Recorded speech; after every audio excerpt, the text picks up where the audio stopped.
বন্ধুরা, আমি কিন্তু আবারও চলে এসেছি একটা ছোট্ট মিনি ব্লগ নিয়ে। তো চলো, আজকে মিনি ব্লগটা একটু অন্যরকম হতে চলেছে। আগের দিন তো আমি রান্নার ভিডিও দিয়েছি তোমাদেরকে। আজকে কিন্তু আমি রান্না করব, কোনো কিছু রান্না করব না, আমি কিন্তু আজকে খাবো। তো চলো বন্ধুরা, এটা আমি কি করছি দেখো। এখন আছি আমি বাপের বাড়িতে, আর বাপের বাড়ি মানে তো দারুণ, এখানে শুধু খাওয়া দাওয়া আর মজা আনন্দ হই হুল্লো এই। আমি মা রান্না করবে আর আমরা মজা করে খাবো।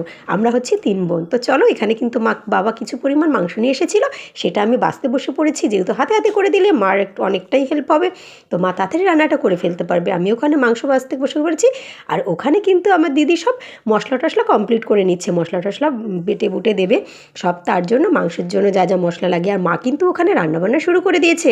শুধু কিন্তু মাংস হচ্ছে না, মাংসর সাথে কিন্তু আরও অনেক কিছু রান্না হচ্ছে। আর ওখানে কিন্তু বোনও কাজে লেগে পড়েছে। বোন কিন্তু একটু আগে এসেছে, দেখো মিষ্টি নিয়ে এসেছে, আপেল নিয়ে এসেছে। বোন এসে কিন্তু আলুটা ভেজে নিল উনুনে। আমাদের কিন্তু বাড়িতে উনুন আছে, তা আমি বললাম মা উনুনে মাংসটা রান্না করো। মা বললো না থাক, এখানেই রান্না করে নিই। তো বোন বললো ঠিক আছে তাহলে দাও, আমি মাংসর আলুটাই ওখানেই ভেজে নিই। তো বোনও হাতে হাতে করে মাংসের আলুটা ভেজে নিল। আর এই দেখো আমার বোন, আর এটা হচ্ছে আমার বাবা দাঁড়িয়ে ছিল। আর ওই দেখো, দেখেছো লঙ্কার ফাঁকে ওই দেখো দেখা যাচ্ছে আমি ভাত হয়ে গেছে, ভাতটা উবুর করে দেওয়া হয়েছে। তারপরে দেখো এখানে আমাদের একটা লঙ্কা গাছ ছিল, কত সুন্দর লঙ্কা হয়েছে, একদম ছোট্ট গাছ জানো তো, লঙ্কায় পুরো ভরে গেছে।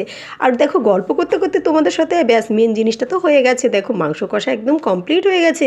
আর কে কে খেতে ভালোবাসো সবাই চলে আসো চলে আসো, আমার তো দারুণ লাগে।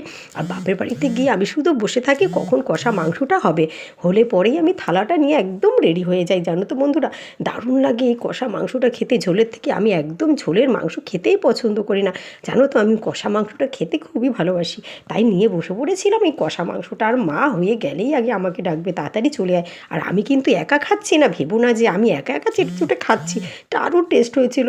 আর আমার ঠান্ডাও লেগেছিল, মনে হচ্ছিলো কি নাকের শিকনিটা পড়ে যাচ্ছে, জানো তো, এরকম ব্যাপার। তো টেনে টুনে খাওয়া দাওয়া শুরু করে দিলাম। দেখো চেটে পুটে একদম খাওয়া শুরু করে দিয়েছি, অনেক দারুণ দারুণ খাওয়া দাওয়া।